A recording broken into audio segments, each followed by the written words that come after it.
Betapa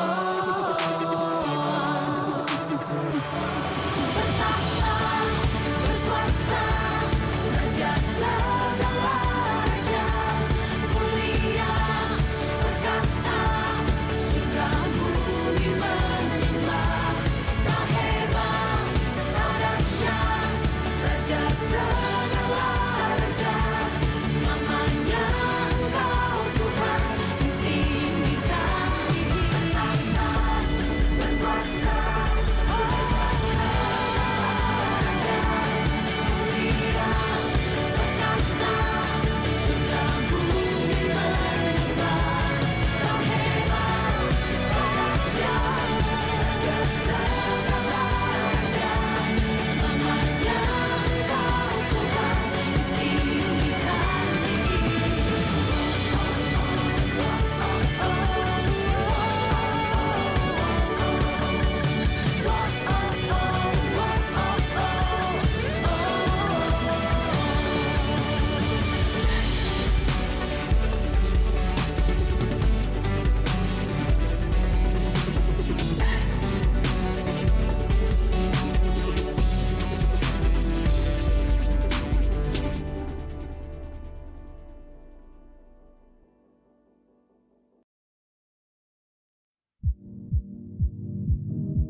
don't know what sincere love is.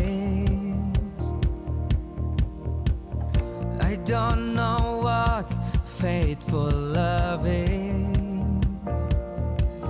They all always come and go,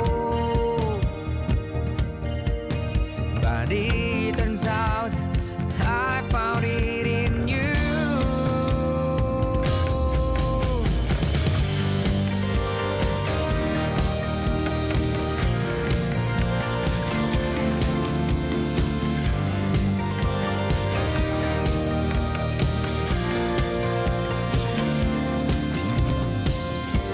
Don't know what sincere love is. I don't know what faithful love is. They all always come and go, but it turned out I found it in you. You give me strength, you give me change when I fall and I'm far from you. You give me love, everlasting love. I never want to lose you. One thing I know, I found all I need. You promised me you'd never leave me. One thing I know, I found all I need. You promised me you'd never leave me. One thing I know, I found all I need. You promised me you'd never leave me. One thing I know, I found all I need. You promised me you'd never leave me. You give me strength, you give me change when I fall and when I'm far from you. You give me love, everlasting love. I never want to lose you. You give me strength, you give me change when I'm far and far from you. Whoa.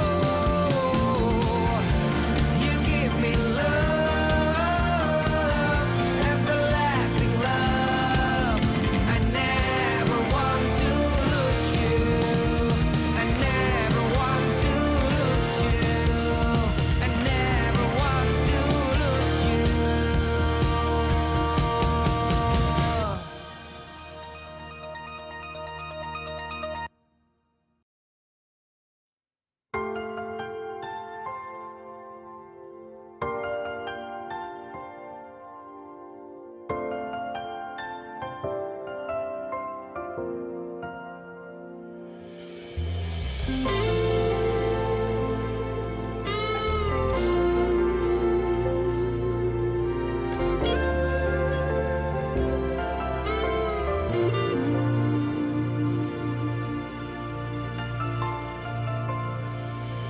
Jiwaku memuliakan Tuhan, mulutku meninggikan nama-Mu, sebab kasih-Mu besar di dalam hidupku. Kau Tuhan, kota bentengku, pengorbanan-Mu selamatkan hidupku. Kebenaran-Mu itu yang menuntunku. Gadamu dan tongkat-Mu penghiburan bagiku. Yesus, Engkau keselamatanku. Ku bersyukur buat kebaikan-Mu, buat segala rahmat-Mu di dalam hidupku. Ku bermazmur meninggikan nama-Mu, Yesus, karena keadilan-Mu, karena karya kasih-Mu tak pernah berhenti bagiku.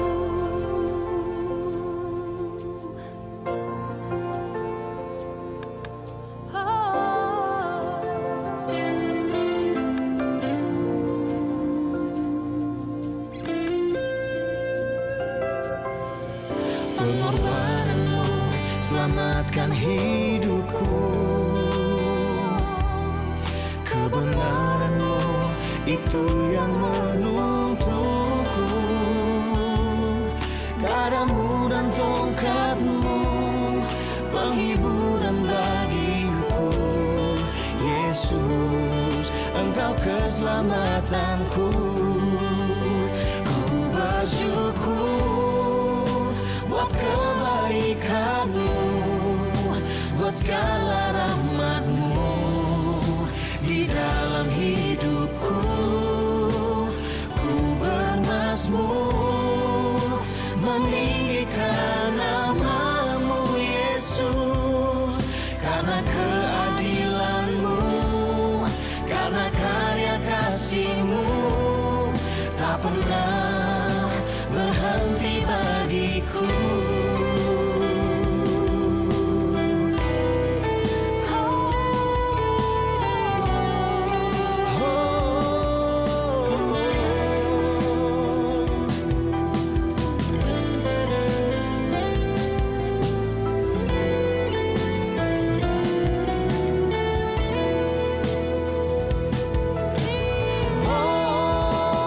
Ku bersyukur buat kebaikan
Sungguh tak ada jalan,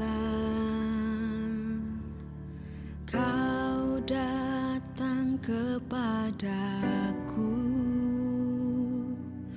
untuk menolongku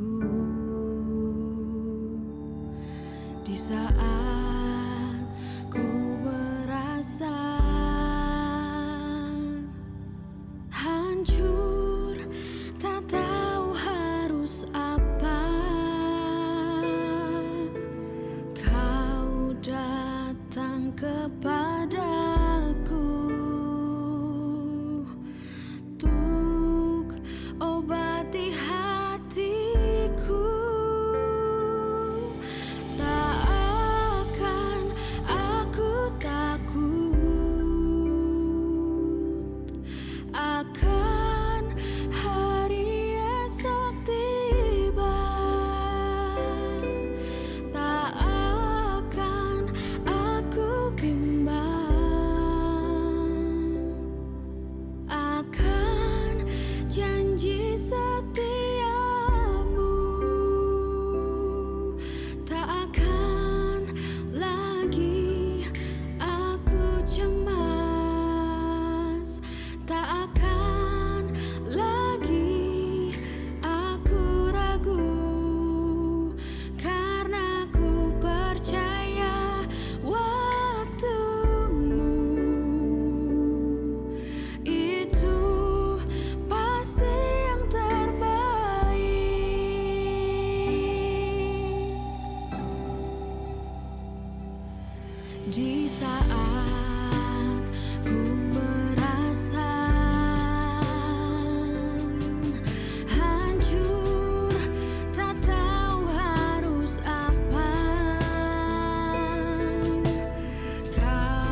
Tuhanku setia, Dia yang berjanji memberi kemenangan.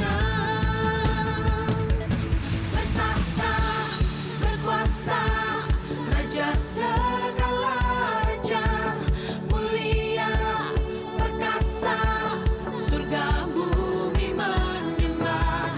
Kau hebat, kau dahsyat, Raja segala raja, selamanya Engkau Tuhan ditinggikan di hidupku.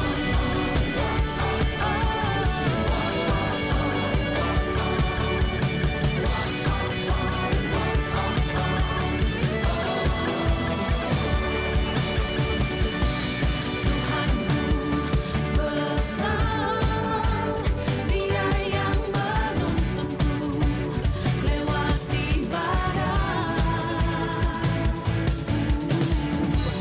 Tuhanku setia, Dia yang berjanji memberi kemenangan.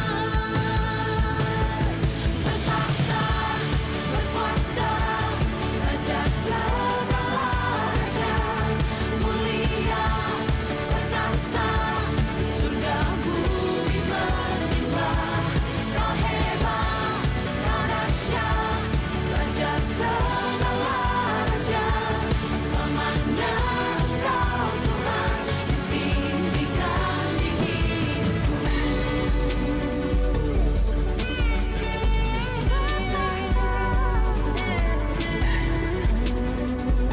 Berkuasa.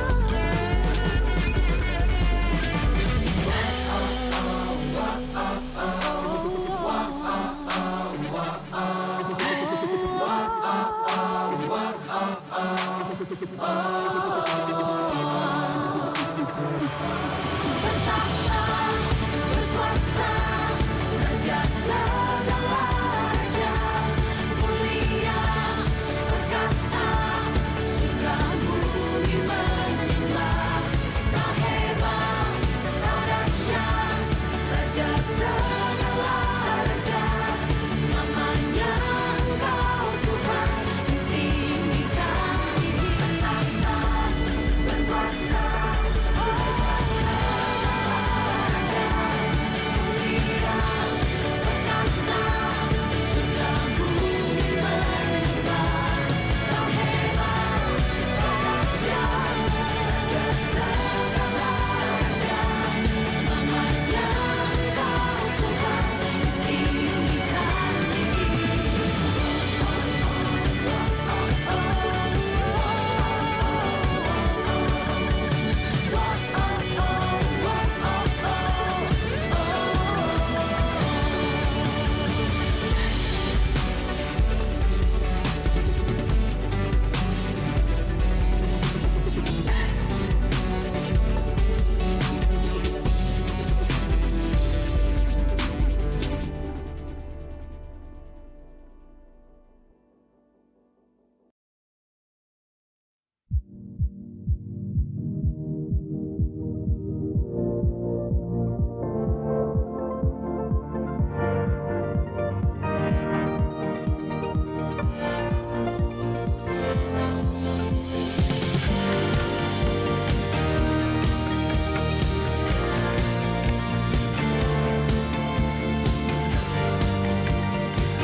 I don't know what sincere love is.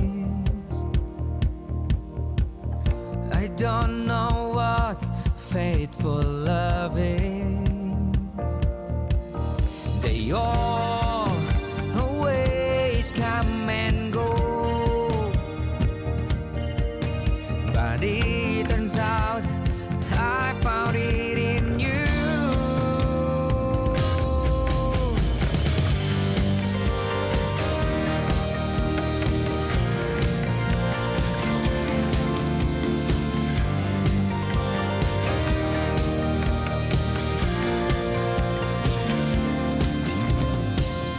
I don't know what sincere love is.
perbaikan dalam hidup kita. Amin. Bapak Ibu yang mengalami kebaikan Tuhan, boleh melambaikan tangan bersama dengan saya. Haleluya, kita semua mengalami kebaikan Tuhan sepanjang hidup kita. Pagi ini kita bangun dengan tubuh yang diberkati oleh Tuhan. Sebab itu mari kita datang beribadah dengan tubuh yang sudah diberkati. Beri yang terbaik untuk Tuhan. Bawa persembahan untuk menyembah Tuhan, menyenangkan hati Tuhan. Mari Bapak Ibu sebelum nanti kita siapkan hati kita mau sama-sama menaiki ibadah kita. Kita berdoa. Ibadah kita pagi ini bukan ibadah yang biasa-biasa saja, tapi ibadah yang luar biasa. Sebab Tuhan yang kita sembah adalah Tuhan yang luar biasa, ada di tengah-tengah kita. Amin Bapak Ibu. Baik, saya mengajak kita mengambil tempat yang terbaik. Silakan kita dudukkan hati kita bersama dengan membawa hidup kita untuk menyembah, bersyukur untuk kasih dan setia Tuhan yang tiada henti-hentinya di dalam hidup. Terima kasih Tuhan. Terima kasih Yesus. Terima kasih Yesus. Terima kasih. Terima kasih. Mari kita mulai menyembah Tuhan bersama. Mari bawa korban syukur kepada Dia. Kami bersyukur, terima kasih. Terima kasih buat kasih dan setia. Terima kasih buat kebaikan Tuhan. Kami ada pagi ini karena kasih-Mu Tuhan. Sebab itu kami bersyukur. Kami membawa hidup kami ini Tuhan. Dengan segenap hati kami menyembah Bapa.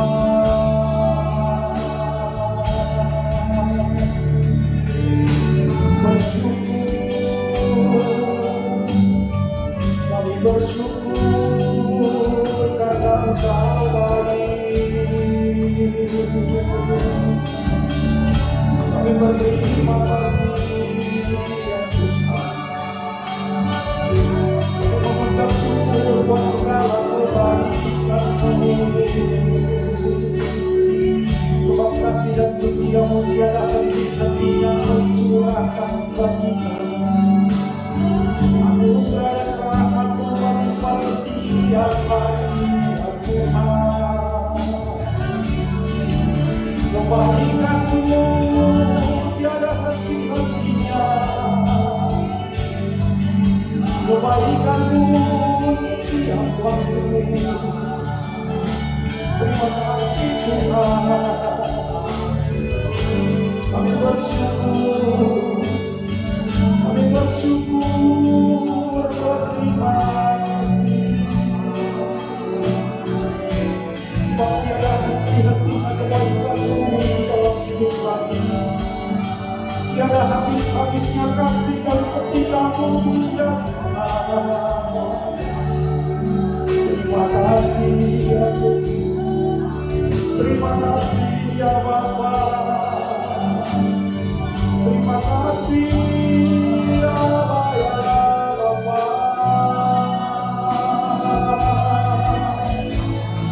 Kami bersyukur.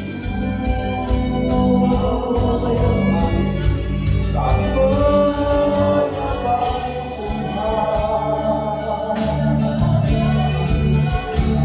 Terima kasih ya Yesus. Terima kasih ya Tuhan. Syukur dengan apa kami membalas segala kasih yang setia Tuhan dalam hidup kami. Dengan apa kami membalas segala kebaikan Tuhan sepanjang hidup kami sampai pagi ini kami ada. Selain kami membawa hidup kami memuji dan menyembah Tuhan, beribadah kepada Allah yang hidup pagi hari ini adalah kerinduan kami. Dan kami berdoa dalam ibadah kami pagi hari ini Tuhan, setiap umat yang mengalami perjumpaan dengan Tuhan, Engkau Allah yang hidup, Engkau Allah yang mengerti akan hidup kami, dan Engkau menjadi jawaban atas hidup kami pagi hari ini. Saat Tatkala kami memuji dan menyembah Tuhan, waktu kami mendengarkan firman-Mu, setiap hidup kami dipulihkan, dikuatkan, disembuhkan, ditolong oleh Tuhan. Penghiburan yang sejati daripada Engkau melimpahkan damai sukacita itu Tuhan mengalir di dalam hidup kami, karena Engkau Allah yang luar biasa, Engkau Allah yang besar ada di tengah-tengah kami. Terima kasih Tuhan. Sebentar juga kami akan melakukan perjamuan kudus. Kami percaya kuasa tubuh dan darah-Mu itu masih bekerja di tengah-tengah umat-Mu. Dan kami percaya hari ini adalah hari yang diberkati. Ibadah kami adalah ibadah yang diberkati oleh Tuhan. Dan kami pulang Engkau perubahan luar biasa. Tidak sama waktu kami datang. Terima kasih Bapa. Terima kasih Tuhan. Kami memulaikan ibadah kami dengan ucapan syukur pagi hari ini bersama dengan Tuhan. Kami berdoa di dalam nama Tuhan Yesus Kristus. Sama-sama kita katakan, amin. Kau Allah yang setia, Bapa yang mulia,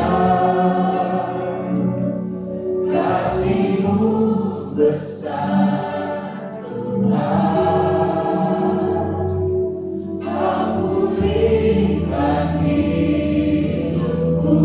Terima kasih Tuhan. Kaulah harapanku, hidupku dalam-Mu. Terima kasih Tuhan. Kau selamatkan hidupku. Dari awal pujian ini bersama, Kau Allah yang setia.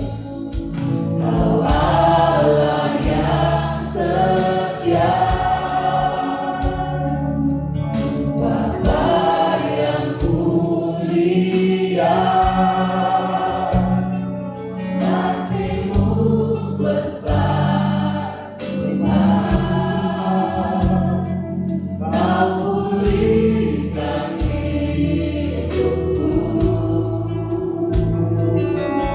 Kaulah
Kau sungguh baik dalam hidup kami.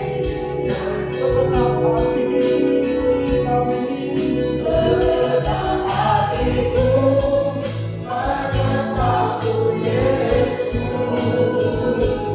Ku bersyukur sekarang bersama dengan nama Tuhanku. Segala kebaikan-Mu, segala kebaikan-Mu, segenap hatiku menyembahmu Yesus. Ku bersyukur lagi bersama dengan nama Tuhanku. Segala kebaikan-Mu yang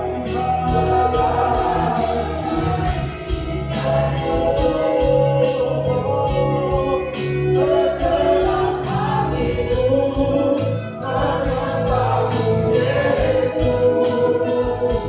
Ku bersyukur padamu selamanya.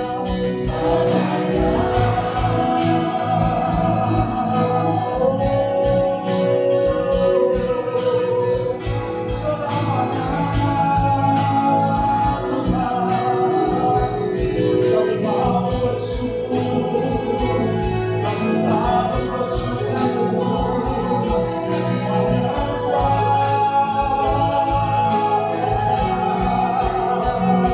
Mari bersama-sama mengucap syukur kepada Tuhan. Naikkan korban ucapan syukur kepada Tuhan. Sebab Dia baik, sebab Dia sungguh baik, Dia amat baik, Dia layak disembah. Selama-lamanya Engkau disembah, Engkau ditinggikan Tuhan. Haleluya. Ramai masyarakat, haleluya Tuhan. Engkau layak disembah, Engkau layak ditinggikan. Haleluya.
Berterima kasih buat kebaikan Tuhan.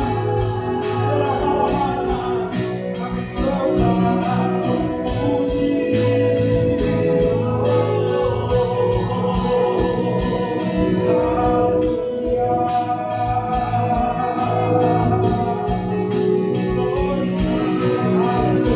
Haleluya. Terima kasih ya Tuhan. Terima kasih ya Bapa.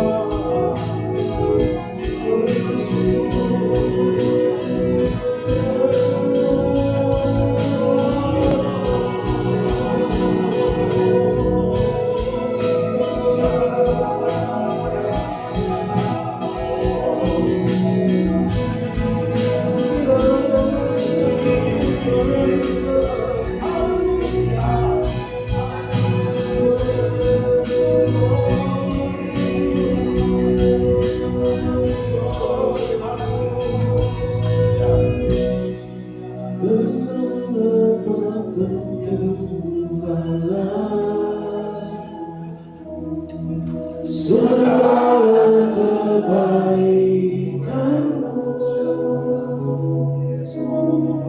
segenap hatiku menyembahmu Yesus.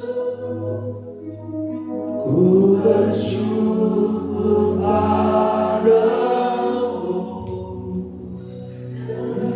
dapatkan ku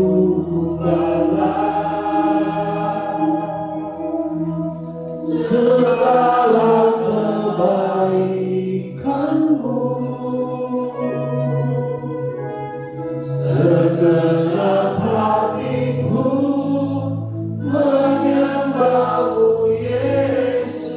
Segenap hatiku, segenap hatiku menyembahmu Yesus.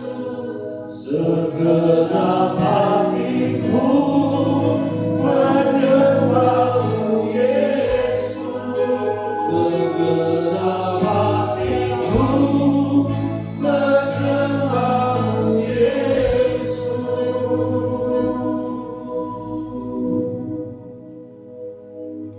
Ku bersyukur padamu selamanya.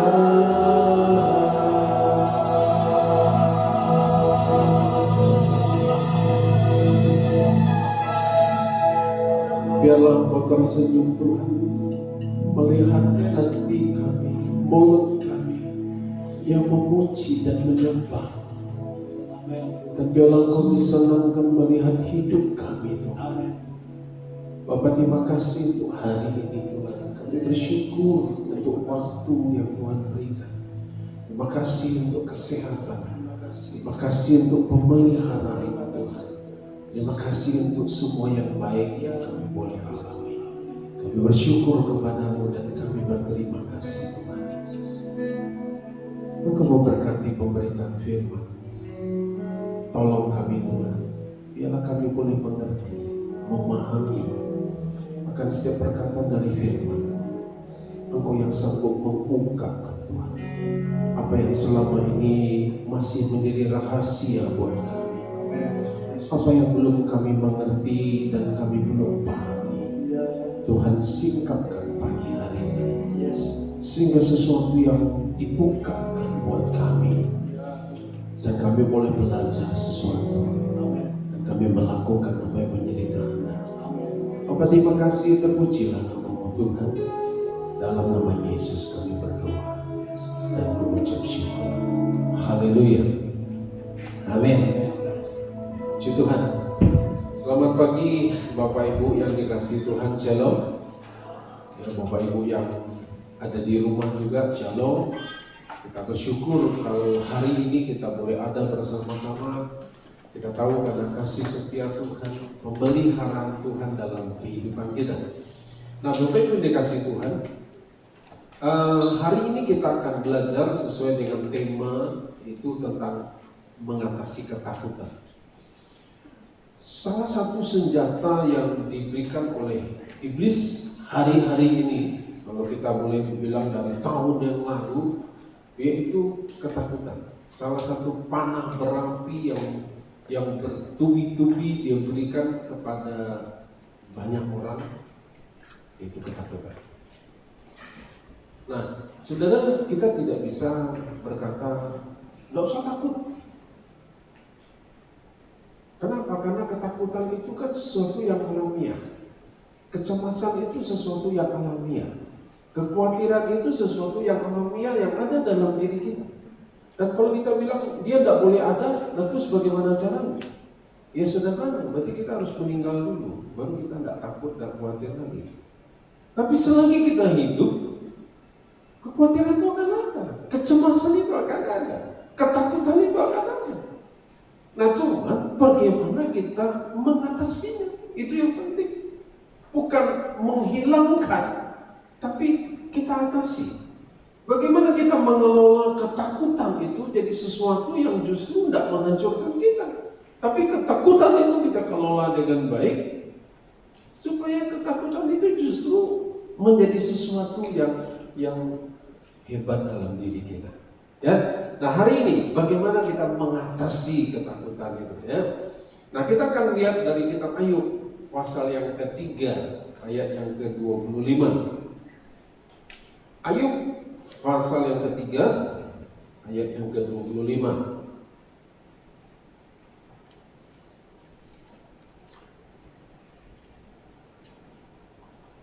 Ya, satu ayat ini kita baca sama-sama. Ayub pasal 3 ayat 25. 2, 3. Karena yang kutakutkan itulah yang menimpa aku, dan yang kucemaskan itulah yang mendatangi aku. Kita tahu Ayub ini siapa? Dia dikatakan seorang yang saleh, taat beribadah, bukan hanya rajin, taat. Dia lakukan apa yang harusnya sebagai seorang anak Tuhan, dia lakukan. Ayub ini hidup dia dalam kira-kira dia itu mirip-mirip dengan zaman Abraham gitu ya. Dia itu seangkatan kira-kira lah begitu dengan Abraham itu ya. Nah, di daerahnya itu dikatakan Ayub itu orang yang beribadah, dia takut akan Tuhan, dia saleh dan menghindarkan diri dari kejahatan.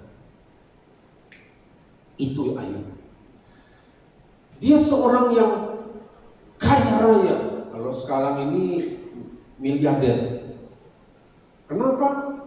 Mungkin jadi orang yang lebih dari miliarder. Kenapa? Karena hartanya banyak. Ya, dia punya ribuan kambing, domba, ribuan lembu, sapi, dan ratusan budak. Tanah banyak sekali. Yang terkaya di tempat dia ada waktu itu. Dikatakan di daerah bagian timur, dia ini orang yang terkaya. Apa sih yang dia punya? Ada kekayaan melimpah. Anak 10, istri 1. Dan dalam segala sesuatu fasilitas yang dia sudah punya, dia mau apa saja, dia tinggal perintahkan kepada budaknya, dan budaknya akan kerjakan. Dia kepingin apa saja, uangnya cukup, berlimpah. Tapi ayat ini berkata, suatu kali dikatakan dalam satu peristiwa serentak, tiba-tiba seluruh ternaknya dia itu ada yang dijana, ada yang mati.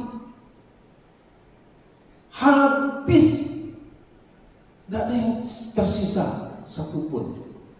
Dan kemudian belum selesai berita itu dia dengarkan, ada rumah ini habis, tiba-tiba rumah itu roboh dan anaknya Ayub itu sedang ada dalam satu rumah. 10 anak serentak mati. serentak 10 anak mati. Tinggallah dia berdua suami istri yang sudah tua. Dan setelah selang berikutnya kemudian, apa yang dialami oleh Ayub? Ternyata dia itu mengalami penyakit kulit. Dan sampai dikatakan budaknya yang biasanya harus tunduk dengan dia, hari itu dia tidak mau mendekat. Kenapa? Karena bau busuk. Berarti sudah bernanah. Ya, kalau sekarang ini dia kena kanker kulit, kira-kira begitu. Sudah bernanah, budaknya dia tidak mau dekat sama dia. Kenapa? Karena baunya busuk.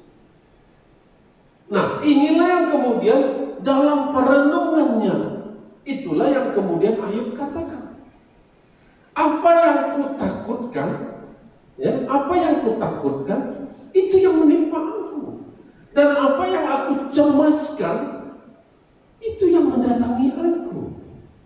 Jadi saudaraku, kalau boleh kita analisa dan kita simpulkan, pada waktu Ayub dia tubuhnya sehat, pada waktu Ayub punya segala sesuatu, dia takut bagaimana kalau yang aku punya ini habis. Kira-kira kan begitu. Pada waktu aku sehat, nanti kalau sakit gimana ya? Dan itu sesuatu yang dikatakan, yang dia takutkan dan dia cemaskan. Tidak kelihatan dari luar. Ternyata itu hidup di dalam dirinya Ayub. Dan kemudian hidup itu berkembang, dia ketakutan dan kecemasan itu. Sehingga kemudian itulah yang dia ungkapkan, yang dia katakan, yang aku takutkan, aku takut anakku mati semua sebelum aku lebih dulu mati. Ternyata mereka mati duluan. Yang aku takutkan adalah, aku cemaskan nanti kalau hartaku habis gimana? Habis betul. Yang aku cemaskan nanti kalau ternyata setelah anakku mati, anakku tidak ada lagi dan kemudian hartaku habis, dan kalau aku kena sakit. Terjadi itu kan. Inilah yang kemudian Ayub katakan, yang aku takutkan itulah yang menimpa aku, yang aku cemaskan itu yang datang kepadaku. Nah saudara, ketakutan, kecemasan, kekhawatiran itu seiring dengan yang namanya iman. Hanya kalau iman ke arah yang positif, ketakutan, kecemasan, kekhawatiran yang berlebihan itu kepada yang negatif. Saudara sekarang punya uang, saudara dagang, saudara berusaha, saudara bekerja. Kalau saudara yang berusaha, saudara takut nanti bagaimana kalau bangkrut ya? Bagaimana kalau saya rugi terus menerus ya? Tentu kita orang berdagang itu dia akan pikirkan, bagaimana supaya tidak rugi, ya kan? Oke, supaya tidak rugi harus lakukan ini. Ini positif. Tapi kalau dia pikirkan itu, gimana kalau saya rugi ya? Waduh, ya udahlah kalau rugi nggak usah mulai aja, nggak usah usaha ini aja. Oh ya sudah, kalau nanti rugi, nggak usah ini. Akhirnya dia tidak lakukan apa-apa. Itu yang negatifnya. Tapi kalau yang positifnya, bagaimana supaya tidak rugi? Oh, saya harus lakukan ini. Berupaya cari omset. Bagaimana caranya supaya omsetnya bagus? Oh, lakukan ini, upayakan ini. Ini yang positif. Ya. Nah, pengalaman Ayub, biarlah ini boleh jadi belajar kita hari ini, saudara. Seperti yang Ayub pernah alami. Sesuatu yang dia takutkan, yang dia cemaskan, akhirnya itu terjadi dalam hidupnya. Nah, jenis-jenis ketakutan itu ada beberapa, ya, namanya ketakutan. Tapi menurut ilmiahnya itu ada 3, ya, dibagi dalam 3 kategori lah yang saya catat. Yang pertama anxiety, yang kedua fobia, yang ketiga trauma. Ya, anxiety, fobia, trauma. Nah, kita coba apa itu anxiety, apa itu fobia, apa itu trauma. Intinya cuma satu, ketakutan, kecemasan. Tapi ada nama-namanya itu, ya. Nah, saudara, anxiety itu adalah perasaan takut, cemas yang berlebihan dan mengganggu aktivitas. orang sehari-hari. Saudara, kita ini kan tidak mungkin menantang COVID-19, betul ya? Ya. Satu kali amai-amai di pasaraya, amai-amai saudara yang jualan di pasaraya, dia bilang, "Mak, pakailah masker, mak. Manyo COVID tu dan randang biko," gitu ya. Tidak tahu apakah yang dia berkata itu sudah kena rendang sekarang, dianya maksudnya dikubur atau tidak tahu juga. Tapi itu sudah, dan kita kan tidak mungkin nekat bilang, mana COVID, nanti saya mulai jadikan sakti. Kan tidak bisa begitu saudaraku ya. Nah, perasaan takut itu pasti ada, sudah cemas pasti ada. Makanya kita pun berjaga-jaga, saudara. Ibadah kita pakai masker, ya. Kita jaga bagian kita di gereja, kita jaga, saudara. Makanya yang nggak pakai masker kita sedia masker, yang nggak bawa masker dari rumah kita sedia masker. Kenapa? Karena kita mau berjaga-jaga, ya. Nah, tapi yang namanya ketakutan, kecemasan yang berlebihan ini, saudaraku, seolah-olah kamu nggak boleh dekat-dekat. Kasih jarak 5 meter, kemudian kita dekat sama orang. Saudaraku, kalau kita sudah berlebihan takutnya, ingat beberapa waktu yang lalu saya sempat sampaikan firman Tuhan, ketakutan, kecemasan yang berlebihan di dalam diri kita, kalau kita tidak kelola dengan baik, maka dia akan menghasilkan hormon kortisol. Hormon kortisol ini adalah hormon yang menghancurkan imun tubuh kita. Jadi kita masih bisa bagaimana anxiety, perasaan kecemasan, ketakutan ini kita mesti kelola dengan baik. Ya, saudara, waktu mulai ibadah bulan Juli yang lalu kita mulai ibadah offline begini. Waduh, saudara, kita jaga betul-betul, saudaraku.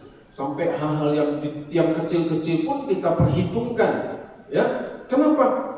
Ya kita, siapa yang tidak takut, siapa yang tidak cemas. Tiba-tiba misalnya GPI Rock jadi klaster, tersebarlah di seluruh dunia, kan begitu ya saudara. Sekarang kan gampang aja, wah GPI Rock dilarang ibadah karena gini.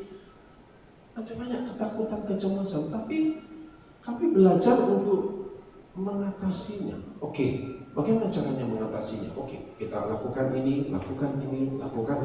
Protokol kesehatan kita jaga. Setiap ini begini. Itu bagian kita mengatasi ketakutan dan kecemasan. Tapi kalau kita biarkan kecemasan dan ketakutan itu, ya sudah online saja. Nah, jadi saudara, bagaimana anxiety itu, ketakutan yang kecemasan yang berlebihan itu, bagaimana kita mengatasi? Nah, nanti saya akan kasih lihat bagaimana kita mengatasinya, ya. Fobia ini rasa takut yang berlebihan juga terhadap sesuatu yang dia takutkan. Misalnya gini, saudara, ada yang nggak takut dengan harimau, tapi takut dengan cacing, ya kan? Padahal cacing itu kalau dipijak ada mati, tapi dia takut. Begitu dia jangankan lihat, dengar kata cacing, rasanya di badannya ini ada sesuatu yang sudah bergerak-gerak. Nah, sementara saya ngomong nih, saudara yang takut cacing, pasti saudara rasakan kayak ada cacing yang menjalar di badan saudara, kan? Ini namanya fobia. Dengar aja. Jadi orang takut terhadap sesuatu yang sesuatunya itu yang dia takutkan itu. Jadi begitu dengar aja, dia sudah mulai takut. Dan dia sudah mulai itu menguasai dia. Nah, ini rasa takut yang berlebihan, ini namanya fobia. Ya. Ada orang yang takut dengan darah. Makanya di rumah dia tidak pernah pakai baju merah. Di mana-mana pergi dia tidak mau pakai baju merah yang warna merah darah. Kenapa? Karena begitu dia lihat darah, dan dia merasakan sesuatu tuh membuat dia pusing, bikin dia jadi kehilangan keseimbangan. Kenapa? Itu fobia. Kemudian ada rasa takut yang yang berikutnya itu namanya trauma. Ya, trauma. Trauma ini adalah tekanan emosional karena suatu kejadian atau peristiwa yang di luar kemampuannya. Kadang-kadang berulang. Misalnya gempa bumi, ya, tsunami, atau KDRT, broken home, ya, orang yang. Nah, jadi saudara, orang yang mengalami trauma ini, begitu dia dengarkan bunyi sedikit, kaget. Sudah, kalau itu terjadi jam 1 malam sampai pagi dia tidak tidur. Kenapa? Kadang, ingat 2009 pernah gempa, rumahku retak, rumahku roboh, begini. Nah, ini yang namanya trauma. Ada orang yang pernah mengalami KDRT, entahkah dari waktu dia kecil, dari orang tuanya kepada dia, dan dia mengalami. Atau orang yang pernah sekolah kemudian dibully sama kawan-kawannya. Pendek, ya kan? Cebol. Apalagi istilah yang anak-anak sampaikan, kawan-kawannya sampaikan kepada dia, dan itu membuat dia tidak mau sekolah. Kenapa dia tidak mau sekolah? Karena dia takut dibully lagi. Nah, ini namanya trauma. Saudaraku, apapun lah yang namanya, ya, bisa anxiety tadi, bisa fobia, bisa trauma, kita tidak bisa menghindar. Saudara tidak membuli kawan, tapi saudara bisa dibully sama kawan. Kita tidak bisa marah, kita tidak bisa antisipasi sudah lakukan, bisa saja ada kemungkinan. Nah, sekarang masalahnya bagaimana dengan kita mengatasinya, itu yang penting. Ya, nah saudara, saya melihat gini, ada penyebab kenapa orang punya takut kecemasan yang berlebihan. Ya, penyebab. Memang tidak bisa kita mengupas semua, tapi saya coba ambil beberapa saja. Ya, saya cuma ambil 2 saja, tidak banyak-banyak. Yang pertama, pengetahuan yang salah. Penyebab ketakutan, kecemasan yang berlebihan ini, entahkah itu anxiety, entahkah fobia, entahkah trauma. Yang pertama karena pengetahuan yang salah. Pengetahuan ini bisa wawasan, bisa pemahaman yang salah. Saya kasih contoh gini, tentang kematian. Kita coba lihat apa kata Tuhan atau kata-kata firman Tuhan tentang kematian. Ya, nah salah satu contoh yang jelas yaitu perumpamaan Yesus tentang Lazarus dan orang kaya. Lazarus ini orang miskin, satu orang kaya. Yesus dalam konteks itu tidak otomatis dia berkata orang kaya masuk neraka, orang miskin masuk surga. Enggak. Dia hanya bercerita orang kaya dan orang miskin juga bisa meninggal, pasti meninggal. Nah, sekarang masalahnya orang kaya dan orang miskin, apa yang engkau lakukan di bumi itu akan engkau pertanggungjawabkan nanti di dalam kekekalan. Entahkah engkau menikmati hidup yang kekal atau kematian yang kekal. Entahkah engkau menikmati kebahagiaan yang kekal atau nanti siksaan yang kekal. Tergantung apa yang engkau lakukan di bumi. Nah, dalam kitab Lukas pasal yang ke-16 ayat 19 sampai 31 menceritakan begitu. Orang kaya ini hidup dalam kemewahannya dan Lazarus orang miskin duduk di bawah mejanya orang kaya ini, hanya mengharapkan remah-remah roti yang jatuh dari meja tuannya ini. Orang kaya tadi. Artinya gini saudaraku, orang kaya ini tahu si Lazarus ini orang miskin. Dia kasih pun sekeping rotinya dia kasih kepada si Lazarus, dia tidak akan jadi miskin. Tapi orang kaya ini tahu, dia lihat orang miskin ini di sebelah dia dan dia tidak berbuat apa-apa. Kenapa? Karena dalam ayat itu diceritakan anjing pun menjilat boroknya si Lazarus orang miskin ini. Artinya apa? Si Lazarus hanya mengharapkan remah-remah roti. Kalau dia makan roti kering, itu yang jatuh-jatuh itu loh yang diharap, yang diambil sama si Lazarus. Apa salahnya orang kaya itu kasih sekeping aja nih untuk kamu, udah bisa tahan hidup sehari. Ternyata itu tidak dia lakukan. Dia tahu berbuat baik, tapi dia tidak lakukan apa-apa. Nah ini yang akhirnya membuat dia masuk. Meninggal, si Lazarus meninggal, orang kaya ini meninggal. Jadi sekali lagi saudaraku, jangan salah mengerti. Bukan berarti orang miskin harus masuk surga, orang kaya harus masuk neraka. Tidak. Ya, konteks ini tidak bicara tentang itu. Nah, kemudian setelah mereka meninggal, orang si Lazarus dikatakan dia duduk di pangkuan Abraham. Si orang kaya ini mengalami siksaan. Nah, ini kita baca ayat 22 dan 23 dari Lukas pasal 16. Lukas pasal 16 tadi ayat 22 saya akan bacakan.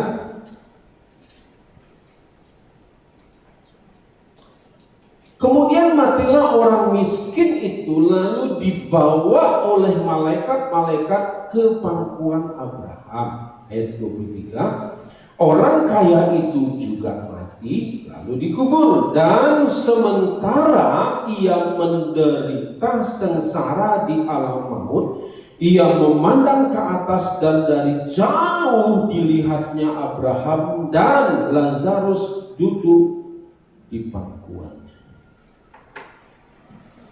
Saudara, jadi orang si Lazarus ini menikmati. Arti nama Lazarus ini adalah Tuhan penolong. Ya, meskipun dia miskin, ternyata Lazarus ini orang yang berharap juga dengan Tuhan. Dia kaya, orang ini kaya, bahkan namanya pun tidak dituliskan, tapi karena ini hanya perumpamaan, saudaraku. Dan ternyata si orang kaya ini dia punya segala sesuatu di bumi, tapi dia tidak punya iman. Kenapa? Karena dia tidak berbuat apa-apa dengan kekayaannya, hanya untuk dirinya sendiri. Nah saudara, dan kemudian di pangkuan Abraham ini apa? Ini namanya Firdaus. Kemudian si orang kaya ayat 23 ini, dia menderita sengsara, itu namanya Hades. Jadi saudaraku, untuk yang kita pahami supaya kita tidak takut dan kita tidak cemas. Orang yang meninggal di dalam Kristus, kalau dia tetap setia sampai akhir hidupnya, maka orang ini waktu dia meninggal, maka dia akan ditempatkan di satu tempat yang namanya Firdaus. Tapi kalau orang yang meninggal dia tidak percaya kepada Tuhan Yesus, maka dia ditempatkan di tempat namanya Hades. Jadi Firdaus dan Hades ini adalah tempat transit sementara sebelum nanti waktu Yesus datang yang kedua kali, barulah kemudian dia akan bawa kita ke Yerusalem baru yang namanya surga, itulah kira-kira.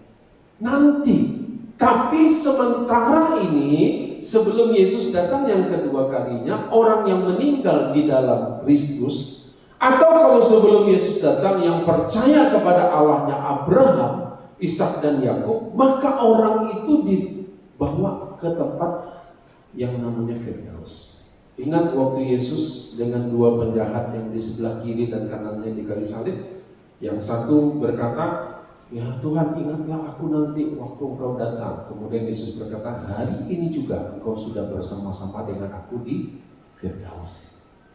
Jadi memberikan pengertian kepada kita begini, saudaraku, tubuh akan tinggal di bumi, pikiran selesai, tapi pikiran, perasaan, tubuh akan tidak ada lagi.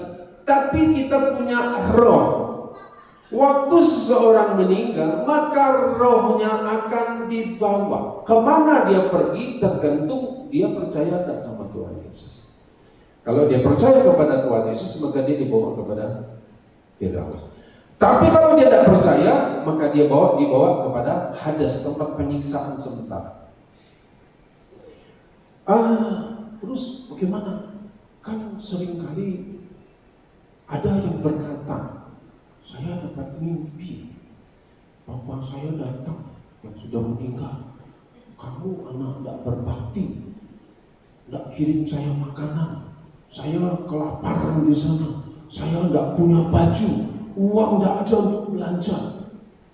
Wah, akhirnya orang sibuklah bakar baju, bakar sesuatu yang mirip-mirip baju. Kenapa? Untuk kirim supaya papanya. Orang sudah dibakar, bagaimana cara kirim ke sana, saudara?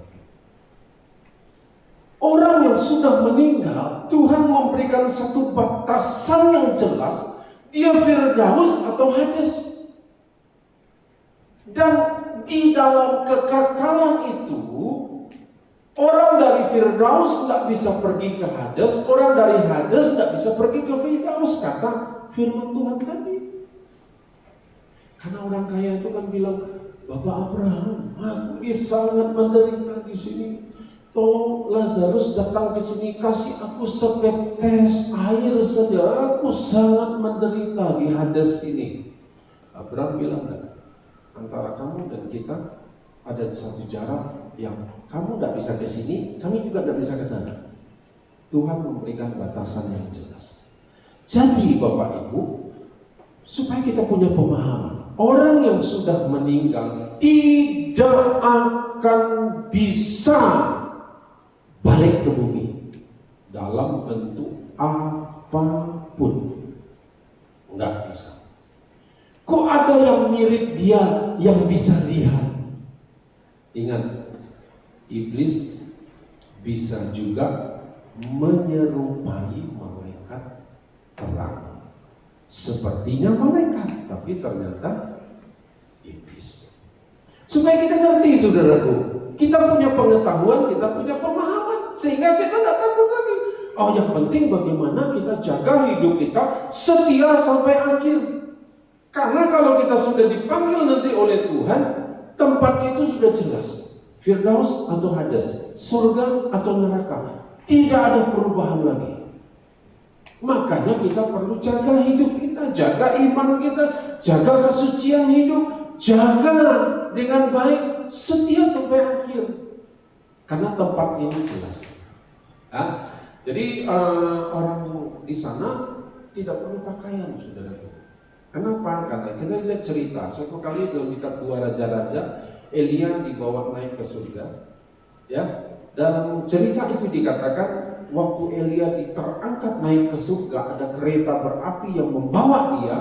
Bajunya Elia ketinggalan di bumi. Artinya dia tidak perlu baju di sana. Kenapa? Karena kemuliaan Tuhan yang menutupi dia. Sama dalam peristiwa di mana pada waktu Adam dan Hawa belum jatuh dalam dosa. Ya, dia tidak berpakaian, dia tidak malu. Kenapa? Kemuliaan Tuhan itu membuat pikirannya itu tidak kotor. Kemuliaan Tuhan itu membuat apa? Ada sesuatu yang menutupi orang ini, sehingga dia tidak malu, dia tidak berpakaian. Kenapa? Karena kemuliaan Tuhan itulah pakaiannya. Nah, saudara, jadi saudara mau kirim makanan di sana, orang tidak perlu makan. Memangnya Tuhan itu punya koki di surga supaya malaikat-malaikat dikasih makan? Enggak. Malaikat tidak perlu makan, dia tidak perlu tidur, dia tidak perlu minum, dia tidak perlu baju. Kenapa? Karena kemuliaan Tuhan itu yang membuat melapisi hidupnya. Nah, saudara, yang perlu makan ya kita yang hidup. Jadi saudara, anak-anak, kalau saudara ingin berbakti kepada orang tuamu, kasih makan dia selagi dia hidup. Jangan nanti udah mati baru dikasih babi 3 ekor, ada gunanya. Selagi hidup. Tapi kalau dia kolesterol jangan kasih babi. Ya, jangan kasih yang berminyak-minyak, nanti bahaya untuk dia. Sudah, kalau ingin menyenangkan hati orang tuamu selagi dia hidup. Jangan nanti kalau udah meninggal baru kita dianggap orang yang berbakti, orang yang yang berguna. Oh ya, karena kita lakukan ini, kirim rumah, kirim mobil. Enggak. Ini supaya kita punya pengetahuan. Ini baru tentang kematian, saudaraku ya. Jadi orang yang meninggal, tempatnya itu jelas. Dia percaya kepada Yesus, setia sampai akhir, Firdaus, surga. Tapi kalau dia tidak percaya kepada Tuhan Yesus, tempatnya itu jelas, Hades atau neraka. Dan tidak ada lagi bisa balik ke bumi. Kata firman Tuhan, nggak bisa balik lagi. Kalau yang balik itu iblis yang menyerupai. Kenapa kok bisa iblis? Iblis itu dia berkuasa, hanya dia tidak maha kuasa. Ya, oke. Saya berharap sampai di sini Bapak Ibu mengerti ya. Kita tidak mau cerita tentang yang kematian terus kepada ya. Jadi yang kedua, penyebab ketakutan itu pengetahuan yang salah. Jadi banyak karena pengetahuan kita salah, kemudian orang banyak takut mati. Kenapa takut mati? Kalau nanti bagaimana? Sudah tempat kita jelas. Makanya kita perlu setia kepada Tuhan Yesus. Jaga kekudusan itu, jaga hidup kita benar di hadapan Tuhan, tempat kita jelas. Kapan saja, ya, karena orang meninggal nomor urutnya tidak berdasarkan usia, betul ya? Kalau berdasarkan usia kan gampang, siapa yang paling tua itu nomor urutnya. Tapi kan kenyataannya orang meninggal nomor urutnya tidak berdasarkan umur. Sudah nomor urut berapa? Ya kita nggak pernah tahu. Ya sudah, kalau kita tahu ngapain dipikirin? Orang kita juga nggak pernah tahu. Ya sudah, jalani aja hidup ini, jaga hidup sehat, jaga hidup kita, jaga pola hidup kita dengan baik, dengan benar. Nikmati apa yang Tuhan berikan. Lakukan sesuatu yang Tuhan mau kita lakukan selagi kita hidup. Ya. Yang kedua, kenapa orang penyebab ketakutan ini? Orang hidup dalam masa lalu. Dia tidak mau hidup dalam masa kini dan masa depan. Dia hanya hidup masa lalu. Penyesalan, kenapa menyesal? Karena dulu begini-begini. Coba kalau saya tidak diperlakukan begitu. Coba kalau saya hidup dalam keluarga kaya. Coba kalau orang tua saya orang kaya. Coba begini-begini. Hidup masa lalu aja. Kenapa tidak mau terima fakta kenyataan hari ini apa dan selesaikan? Bukankah 2 Korintus 5 ayat 17 berkata, siapa yang ada di dalam Kristus adalah ciptaan yang baru, yang lama sudah berlalu. Ya sudah, selesaikan aja masa lalu kita ini. Kalau kita terus bawa dalam masa sekarang, nanti itu akan kayak besi yang beratnya ratusan kilo, yang ada rantainya, yang menarik gitu. Kita mau jalan, dia tarik lagi ke belakang. Kenapa? Tidak kuat kita. Biarkan aja masa lalu, putuskan rantainya, selesaikan masa lalu kita, hadapi kenyataan-kenyataan. Ya memang kenyataannya seperti itu, ya sudah dihadapi, diselesaikan. Yang perlu dimaafkan, dimaafkan. Yang perlu diampuni, diampuni. Yang perlu dilupakan, ayo kita belajar melupakan. Ngapain kita bawa-bawa terus masa lalu kita? Oke, saya coba secara cepat. Saudaraku, bagaimana kita mengatasi ketakutan ini? Ya, saya cuma kasih tip yang paling mudah aja supaya saudara tidak rumit-rumit lah. Sekali lagi, ketakutan itu tidak akan bisa dihilangkan. Kecemasan, kekhawatiran tidak akan bisa dihilangkan. Tapi yang bisa kita lakukan adalah bagaimana kita mengatasinya. Ya, atasi ketakutanmu, atasi kecemasanmu, atasi kekhawatiran. Bahkan Tuhan katakan, nyatakanlah kekhawatiranmu, ketakutanmu, nyatakanlah, ngomong sama Tuhan. Tuhan, aku takut Tuhan. Ya kan bisa ya, ngomong aja sama Tuhan. Saudara, yang pertama, bagaimana mengatasi ketakutan? Cuma satu aja ya, tahu kebenarannya. Tahu kebenarannya. Nah, untuk tahu kebenarannya bahwa Tuhan itu memberikan kepada kita bukan ketakutan. 2 Timotius 1 ayat 7 kita baca. 2 Timotius 1 ayat 7. 2 Timotius 1 ayat 7. Bahwa sebab Allah memberikan kepada kita bukan roh ketakutan, melainkan roh yang membangun. membangkitkan kekuatan, keberanian, membangkitkan kasih. Jadi saudaraku, kebenarannya bahwa ketakutan, kekhawatiran, kecemasan itu bukan datang dari Tuhan. Itu panah berapi yang dilontarkan sama iblis. Dia coba lemparkan sama kita. Kalau kita tidak punya perisai, kena sama kita. Tapi masih ingat, tahu kebenarannya. Oh, ini bukan Tuhan yang kasih. Ya, oh ini bukan dari Tuhan. Kenapa? Karena Tuhan memberikan kepada kita roh yang justru membangkitkan kekuatan, artinya mengatasi ketakutan itu. Jadi tahu kebenarannya itu bahwa Tuhan memberikan kepada kita bukan ketakutan. Ya. Kemudian pelajari apa kata Tuhan tentang area ketakutan, kekhawatiran, kecemasan. Saudara takut apa? Saudara cemas apa? Saudara khawatir apa? Ya, areanya ini apa? Kan masing-masing kita beda. Ada yang takut tidak dapat jodoh, ya kan? Yang sudah menikah kan tidak takut lagi tidak dapat jodoh. Orang sudah ada jodohnya, ya kan? Orang yang masih merintis pekerjaan takut nanti bisa nggak aku berhasil. Nah, ya kan? Ada ketakutan, kecemasan orang ini kan ketakutan, kecemasan ini tidak habis-habis.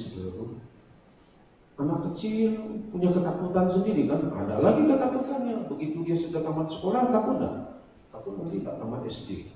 Sudah tamat SD, takut enggak tamat SMP. Udah sekolah di SMA, takut enggak lulus SMA. Sudah tamat SMA, takut enggak selesai kuliahnya. Sudah tamat kuliah, takut enggak dapat kerja. Sudah dapat kerja, takut jadi staf biasa saja. Ya enggak habis-habis saudara.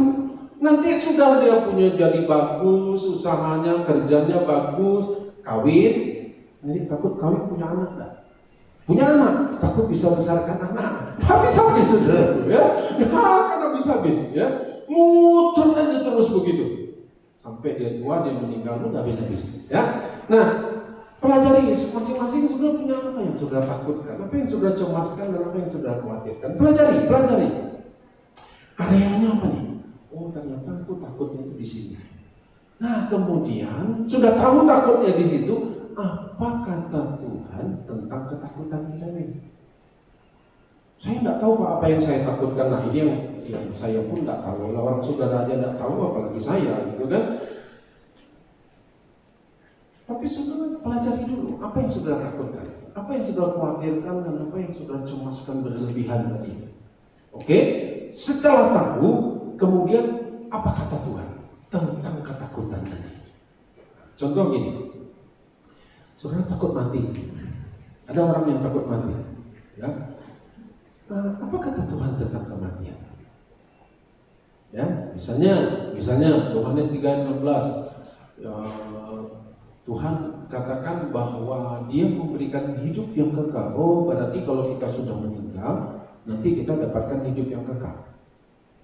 Nah, pelajari ketakutanmu ini, kemudian apa kata Tuhan? Oh, kata Tuhan begini. Karena Tuhan tidak akan memberikan roh ketakutan, tapi roh yang membangkitkan kekuatan. Misalnya gini, saudara, saya takut miskin. Apa kata Tuhan? Miskin ini kan bukan hanya sekedar miskin harta aja, ya. Ketakutan, ada orang yang memang takut, saudara. Betul-betul takut.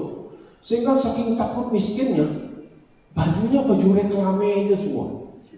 Padahal dia bisa beli baju yang bagus, celana pendek, baju kaos, sudah tipis saudara. Jalan di pasar, jalan kemana, saya cuma ketemu orang ini saudaraku, langka memang ada. Dia pakai celana panjang hanya waktu ke rumah tempat orang kawin. Tapi sehari-harinya celana pendek, bajunya baju iklan, baju-baju hadiahnya saudaraku. Dan sudah lusuh-lusuh. Padahal dia beli baju yang 1 juta satu bisa. Orang bilang uang itu tidak berseri sebenarnya. Kenapa? Takut miskin. Akhirnya makan sekadarnya. Ya betul sih kita harus jaga. Ya tapi jangan berlebihan lah. Ya. Nah, kalau orang yang takut begini, apa kata Tuhan? Bukankah 2 Korintus 8 ayat 9 berkata begini, dia yang kaya rela jadi miskin supaya kita yang miskin jadi kaya. Tuhan mengadakan pertukaran. Saudara yang takut sakit, dengarkan kata firman Tuhan. Apa kata Tuhan? Bukankah bilu-bilu Yesus menyembuhkan sakitmu? Saudara yang takut dengan COVID, ya betul kita harus jaga. Tapi apa kata Tuhan? Bukankah aku yang memeliharamu? Bukankah aku yang menjagamu? Ya kita perlu tahu apa ketakutan kita, kemudian kita comparekan apa kata Tuhan tentang ketakutan kita. Dan kemudian percaya apa yang Tuhan bilang, bukan apa yang kita takutkan. Ngomong saja, Tuhan aku takut Tuhan. Tapi karena engkau berkata dalam firman-Mu seperti ini, ya aku percaya dengan apa yang kau katakan. Maka kekuatan untuk menghadapi kenyataan-kenyataan hidup itu akan kita miliki. Ya? Jadi saudaraku tidak rumit-rumit. Yang pertama, saudara tahu bahwa Tuhan tidak pernah memberikan ketakutan, tapi Dia justru memberikan kekuatan. Nah, untuk itu kemudian pelajari apa yang saudara takutkan, apa yang saudara khawatirkan, dan apa yang saudara cemaskan. Setelah saudara tahu, kemudian oke, aku cemasnya ini. Apa kata firman Tuhan? Nah, bukan berarti terus nanti saudara Tuhan bilang apa ya, kemudian dalam nama Tuhan Yesus tunjuk ini. Oh, enggak cocok ganti lagi. Enggak. Bukan kayak main seperti itu. Ya sudah baca aja firman Tuhan. Nanti Tuhan sudah akan tahu areal-areal kekhawatiranmu, ada firman Tuhan nanti yang akan menolong saudara. Ya. Nah, saya percaya saudaraku, kita hadapi tahun ini 2021. Meskipun vaksin sudah ada dan kita juga belum jelas vaksin ini efektifnya seberapa, seperti apa nanti akan mengatasi COVID-19 ini. Dan tiba-tiba COVID-19 ini katanya bermutasi, dia menjadi sesuatu yang baru lagi. Nggak usah dipikirin saudara. Dia mau mutasi itu dia. Yang penting kita jaga hidup kita. Jaga sehat dengan pola makan yang baik, jaga pola hidup yang baik, tidur yang cukup, makan vitamin yang cukup, dan hati yang gembira jadi obat yang manjur buat kita. Dan sudah betul, kita jalani saja hidup ini. Bagian kita lakukan, kita jaga bagian Tuhan. Nah, pelajari saja. Ya, sekali lagi pelajari ketakutanmu dan pelajari apa kata Tuhan tentang ketakutan. Nanti sudah akan kuat, sudah akan bisa hadapi apapun yang terjadi di hari-hari ke depan. Kiranya Tuhan boleh menguatkan kita semua, Tuhan memberkati kita semua, karena Tuhan menginginkan masa depan yang baik buat kita, masa depan yang penuh dengan harapan. Untuk itulah Tuhan hari ini memberikan kekuatan kepada kita. Saudara sudah terima roti dan anggur semua? Sudah terima? Saya percaya ada ayat-ayat yang Tuhan berikan. Kita bukan main sulap-sulapnya, tapi biarlah ayat itu boleh memberikan kekuatan buat Bapak Ibu semua. Dan mari kita bangkit berdiri.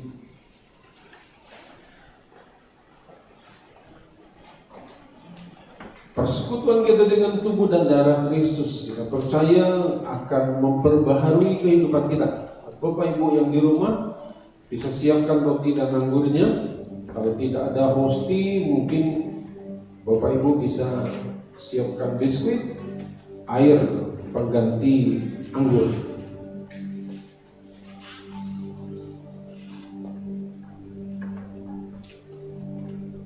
Mari Bapak Ibu, sesaat kita diam, ngomong aja dengan Tuhan. Tuhan, aku takut, aku khawatir tentang ini, aku cemas tentang ini.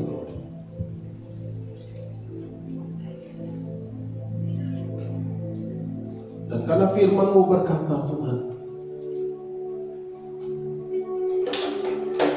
aku tidak takut, aku bisa mengatasi ketakutan. Karena firman-Mu berkata kepada kami, Tuhan, maka kami jadi kuat, maka kami bisa mengatasi ketakutan kami. Entahkah itu fobia, anxiety, trauma atau apapun, kecemasan, ketakutan, kekhawatiran kami tahu Tuhan, kami akan bisa melewatinya karena kami tahu Tuhan Engkau memberikan kekuatan kepada kami. Mari saudara,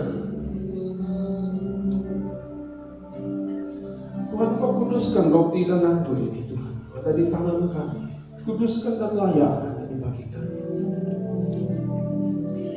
Terima kasih Bapa, terima kasih. Mari saudara angkat roti di tangan kita.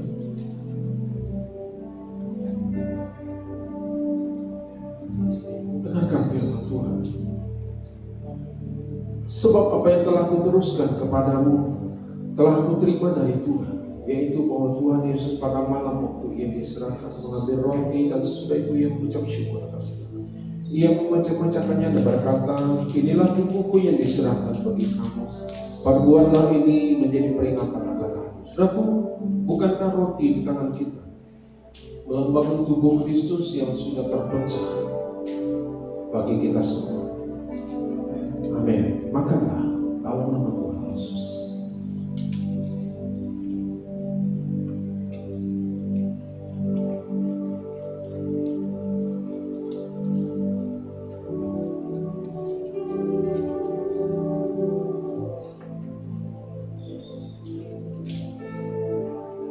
Mari kita mau angkat cawan di tangan kita.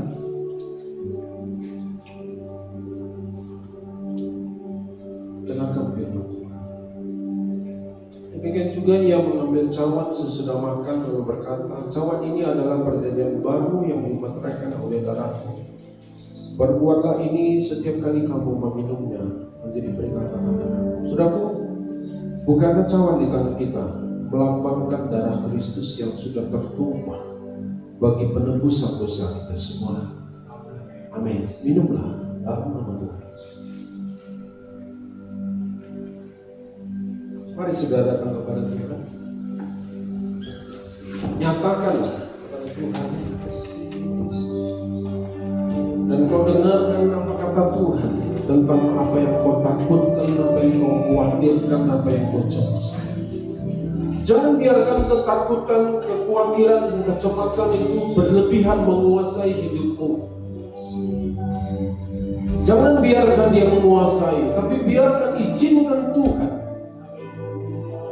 memberikan kekuatan kepadamu, kemampuan kepadamu untuk mengatasi. Yang kau perlukan adalah dengarkan apa kata Tuhan, apa kata firman tentang hidupmu, tentang kekhawatiran dan ketakutan. Engkau hanya perlu percaya kepada firman. Hanya engkau perlu percaya kepada firman, maka kekuatan itu akan engkau terima. Kasih Tuhan, kasih Tuhan, terima kasih Tuhan, terima kasih Tuhan, terima kasih Tuhan.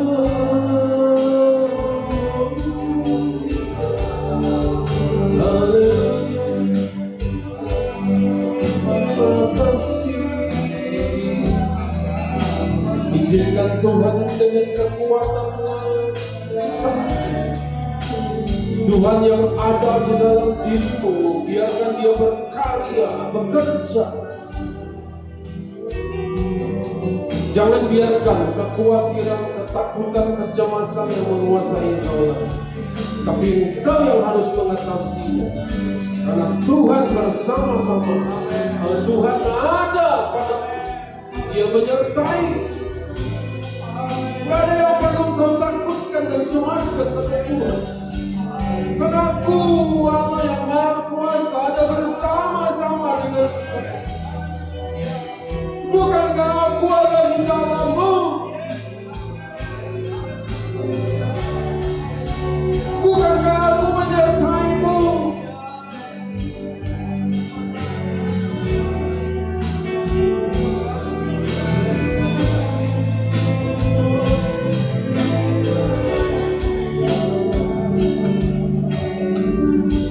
Ada satu keluarga yang cemas dengan masa depan anak-anaknya. Tuhan bilang kau berdua sepakat suami istri. Percaya bahwa Tuhan yang akan memberkati hidupmu. Dia yang mencukupkan semua kebutuhanmu dan kebutuhan anak-anakmu.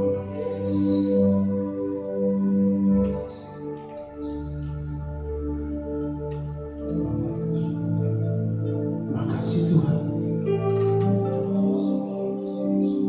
Ada orang tua yang cemas dengan keadaan anaknya.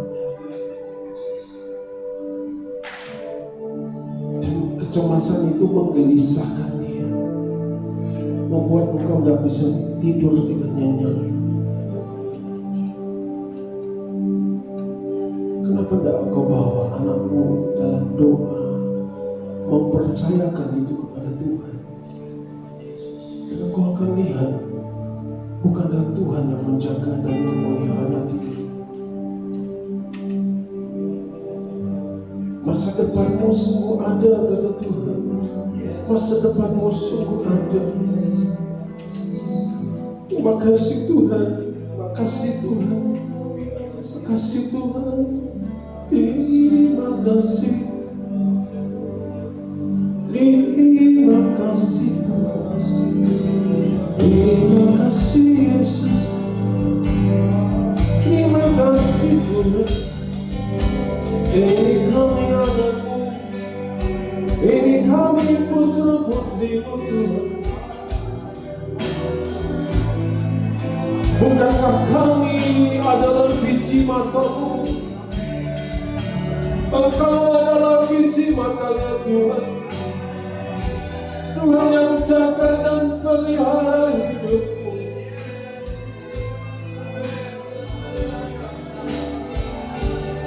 Terima kasih Tuhan.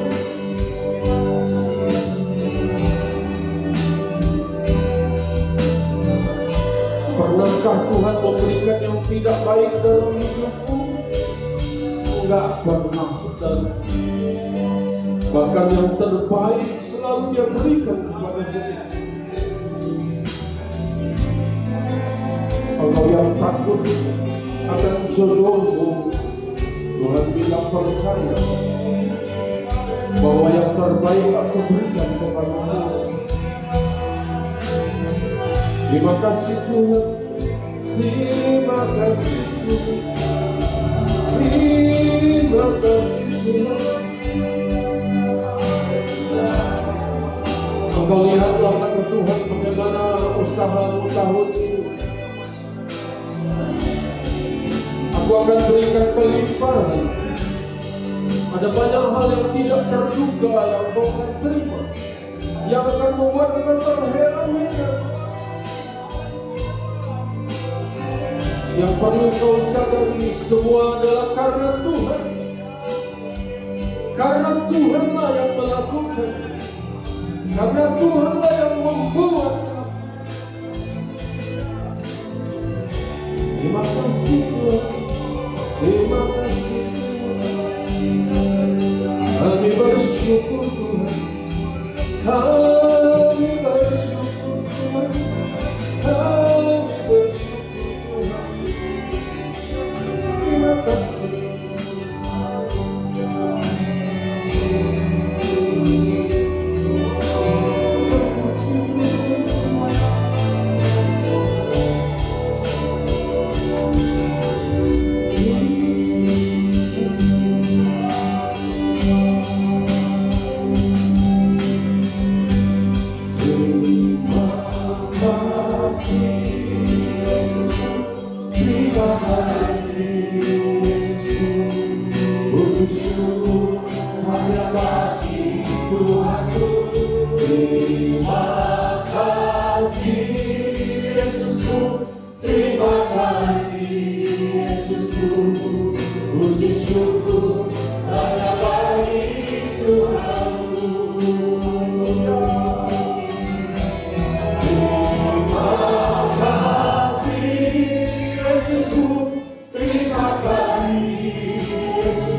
aku dan melindungi aku daripada malapetaka,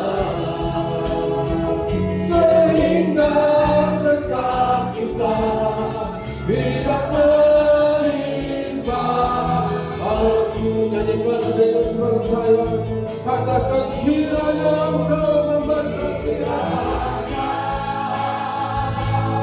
Engkau memberkati aku berlimpah-limpah.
Kami tahu Tuhan, Engkau mendengar dan menjawab seruan doa kami.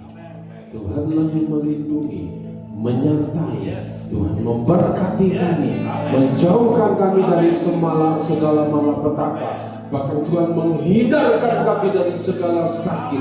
Terima kasih Tuhan, kami percaya Engkau dengar doa kami dan Engkau kabulkan doa kami. Dalam nama Yesus kami berdoa. Amin. Tuhan berkati, silakan duduk Bapak Ibu.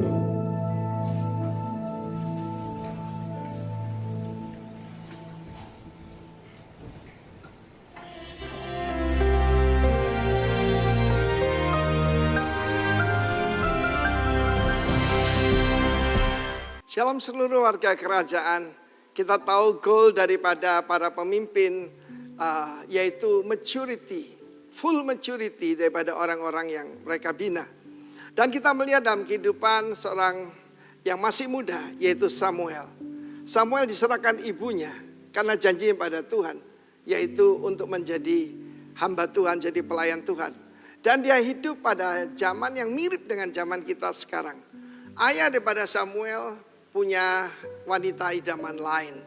Jadi tidak ada contoh yang baik di rumahnya. Dia is fatherless sebetulnya. Ada bapak tapi nggak berfungsi sebagai bapak. Lalu kemudian dia ditaruh di kemah suci yang ada di Silo waktu itu. Dan Eli menjadi imam besar. Dan kedua putranya betul-betul bukan pendeta tapi preman saudara ya. Bagaimana justru dia melihat kenajisan di depan matanya. Tapi Samuel yang murni ini, dia sama sekali tidak terpengaruh dari lingkungan sekitarnya. Banyak anak-anak muda berkata, Pak, kalau seandainya saja keadaan itu semuanya baik. Pendeta-pendeta kasih contoh, para majelis, para pemimpin memberikan teladan. Kami bisa jadi mengikut Tuhan lebih baik. No, dengarkan baik-baik. Di dalam 1 Samuel pasal 3, Samuel makin besar. Samuel grew. Grew di sini adalah gadal. Gadal itu bukan cuma besar, bukan big, tetapi sebetulnya agung. Ya, dia bertumbuh secara yaitu makin baik. Dan yang ini luar biasa, YHWH Tuhan menyertai dia. Dan ini jaminan, tidak satu pun dari firman-Nya itu yang dibiarkannya gugur. Samuel yang makin besar itu, apa yang dia katakan itu terjadi. Maka tahulah, kita tidak usah promosi. Ya, seluruh Israel dari Dan sampai Beersheba, dari Dan sampai Beersheba. Kalau Indonesia, ya dari Sabang sampai Merauke, begitu ya. Bahwa kepada Samuel telah dipercayakan jabatan Nabi Tuhan. Dan Tuhan selanjutnya menampakkan diri di Silo. Pasal 4 ayat 1 mengatakan dengan jelas bagaimana perkataan Samuel sampai ke seluruh Israel. He is a real influencer. Bukan melalui YouTube, bukan melalui followers, tetapi melalui kehidupannya. Bagaimana kita lihat peranan daripada Hana, ibu daripada Samuel. Waktu dia memenuhi janjinya, diserahkan Samuel pada Tuhan. Dan anak itu masih sangat kecil. Sangat kecil. Baru disapi mungkin di usia 5-6 tahun. Dan dia ditaruh. Yaitu di bawah asuhan daripada Eli, imam besar yang lemah itu. Ya, yang tidak berani negur anaknya. Saudara tahu apa yang terjadi? Ibunya membawakan pakaian imam, efod. Mulai dari extra small, small, medium, large. Saudaraku. Dan demikian itu gambaran pertumbuhan dari bayi, jadi anak-anak, orang muda, dan jadi dewasa. Neaniskos artinya jadi pater, jadi bapak-bapak. Dan demikian juga pertumbuhan rohani anak-anak kita. Karena itu saya berkata pada para orang tua, apa yang Anda ajarkan di kemah Anda, itu lebih penting daripada pelayanan mereka di kemah Tuhan. Saya ulangi sekali lagi, apa yang Anda tanamkan, yaitu sesuai firman Tuhan. Dalam Amsal 22 juga bagaimana apa yang kamu ajarkan. Sampai tua dia tidak akan menyimpang daripadanya. Mungkin hari-hari ini ada anak-anakmu yang sedang menyimpang. Percayalah, apa yang kamu tanamkan tidak akan kembali sia-sia. Dan pada waktu tidak akan kembali pada Tuhan. Tapi bersyukurlah kalau anakmu itu bertumbuh banyak sekali. Orang tua memperhatikan anak yang lagi ngaco, anak yang lagi baik yang ada di rumah itu. Itu saudaraku akan seperti Samuel. Akan dipercayakan jabatan Nabi Tuhan. Tuhan memberkati kita semua. Dan dalam bulan ini mari kita kembali memperhatikan pendidikan anak-anak kita sejak usia dini. Tuhan memberkati kita semua. Amin.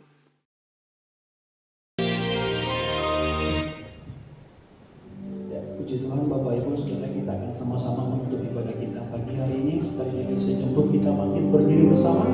Sama-sama kita mengucap syukur.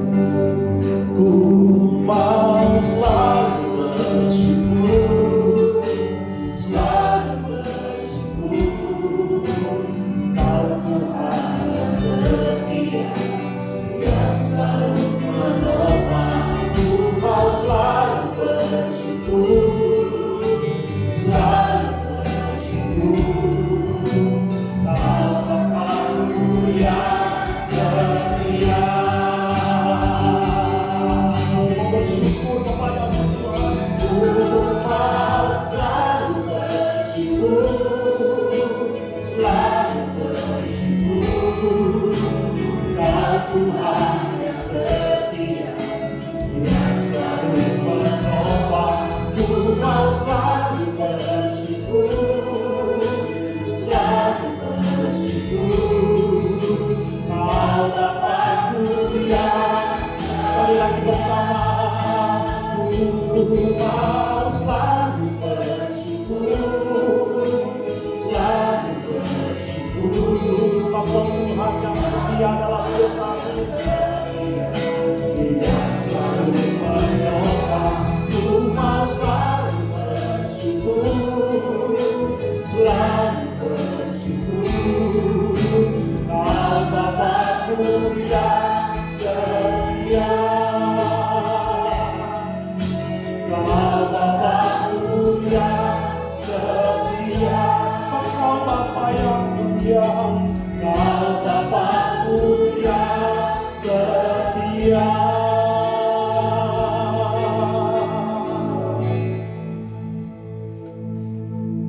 Tuhan, kami bersyukur pada hari ini, pada ibadah ini Tuhan, kami diberikan kekuatan yang baru, kami diberikan solusi untuk mengatasi rasa takut kami, rasa khawatir kami Tuhan. Kami percaya Tuhan yang selalu menunjukkan jalan keluar bagi setiap pergumulan kami, bagi setiap permasalahan hidup kami Tuhan. Kami percaya Engkau Allah yang selalu menolong kami.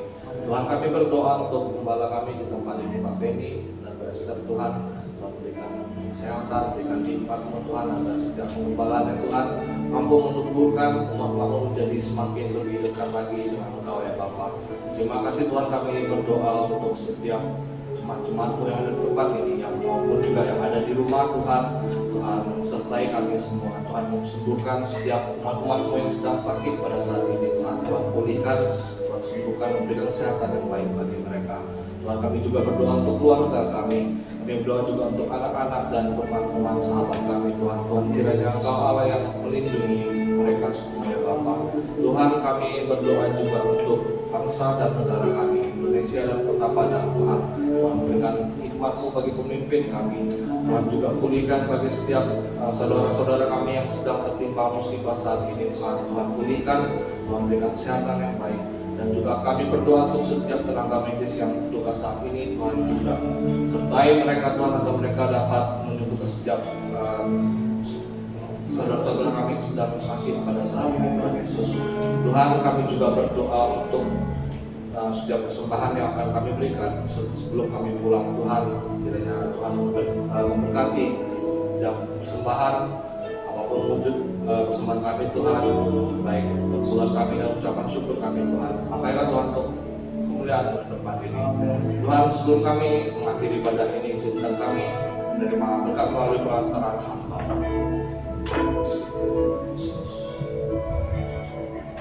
Mari Bapak Ibu, kita mengangkat tangan kita, mengarahkan hati kepada Tuhan.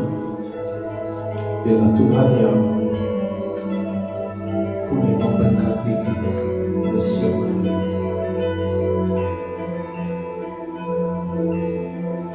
Sungguh, Engkau orang-orang yang dikasihi oleh Tuhan. Engkau disayang oleh Tuhan. Turunlah berkat kasih karunia yang berlimpah-limpah dari Allah Bapa, damai, sukacita yang diberikan oleh Yesus Kristus ini, persekutuan dengan Allah Roh Kudus yang menyertai, menuntun, membimbing kehidupan mulai dari saat ini dan bahkan sampai selama-lamanya. Yang percaya dan menerima berkat dari Tuhan bersama-sama katakan amin. Selamat siang, Tuhan memberkati Bapak Ibu sekalian. Shalom. Puji Tuhan Bapak Ibu.